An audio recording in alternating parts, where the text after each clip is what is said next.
Salam sahabat Kabari yang dikasihi Tuhan, senang sekali kita bisa bertemu kembali.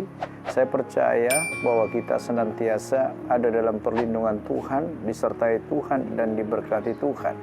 Sahabat Kabari yang dikasihi Tuhan, pada kesempatan kali ini tema kita, jangan ada perpecahan. Saya akan bacakan dari 1 Korintus 1 ayat 10. Tetapi aku menasihatkan kamu, saudara-saudara, demi nama Tuhan kita, Yesus Kristus, supaya kamu seia sekata, dan jangan ada perpecahan di antara kamu, tetapi sebaliknya, supaya kamu erat bersatu dan sehati sepikir. Sahabat kabar yang dikasihi Tuhan, perpecahan yang ada di dalam jemaat Korintus, itu diketahui oleh Rasul Paulus dari keluarga Chloe. Dan perpecahan-perpecahan ini nanti tertulis di dalam ayat 11 dan ayat 12. Firman Tuhan berkata demikian, sebab saudara-saudaraku, aku telah diberitahukan oleh orang-orang dari keluarga Chloe tentang kamu bahwa ada perselisihan di antara kamu. Yang aku maksudkan ialah bahwa kamu masing-masing berkata, aku dari golongan Paulus, atau aku dari golongan Apolos, atau aku dari golongan Kefas, atau aku dari golongan Kristus. Di sini kita bisa melihat jemaat yang kuat seperti jemaat Korintus, jemaat yang diberkati seperti jemaat di Korintus, ternyata di dalamnya sedang terjadi perpecahan. Dan perpecahan-perpecahan itu terjadi oleh karena paham-paham yang berbeda, yang membuat mereka sehingga akhirnya memiliki pandangan yang berbeda-beda.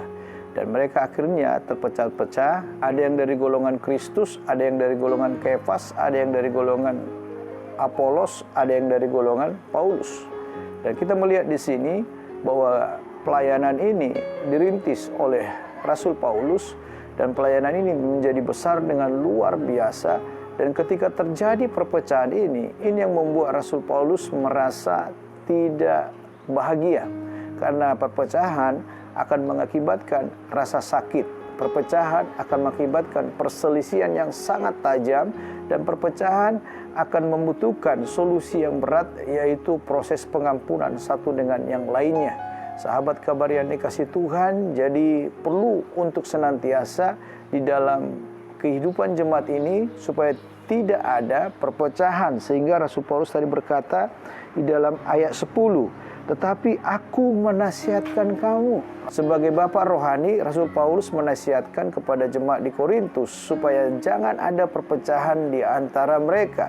Sebagai saudara seiman di dalam Kristus, Rasul Paulus menasihatkan supaya jangan ada perpecahan.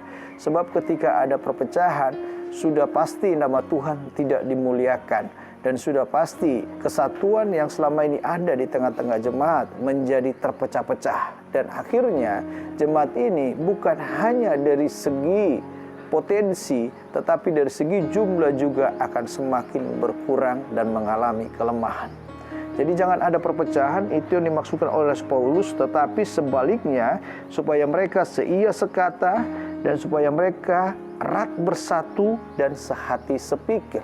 Untuk mengantisipasi perpecahan ini, jemaat harus memiliki 3 hal ini. Yang pertama, seia sekata, dan yang kedua, supaya mereka erat bersatu, dan yang ketiga, sehati sepikir. Ini sangat penting sekali untuk mengantisipasi perpecahan, sebab dijelaskan oleh Paulus mengenai pandangan mereka tadi yang terbagi-bagi, yang terpecah-pecah. Dikatakan dalam ayat 13, adakah Kristus terbagi-bagi? Adakah Paulus disalibkan karena kamu?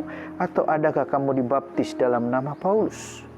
Di sini kita bisa melihat bahwa sebenarnya bahwa mereka tidak perlu terpecah-pecah, karena Kristus adalah Tuhan, dan Paulus, Kefas, dan Apolos adalah hamba-hamba Kristus yang dipakai Tuhan dengan luar biasa, dengan talenta yang berbeda-beda, dengan potensi yang berbeda-beda.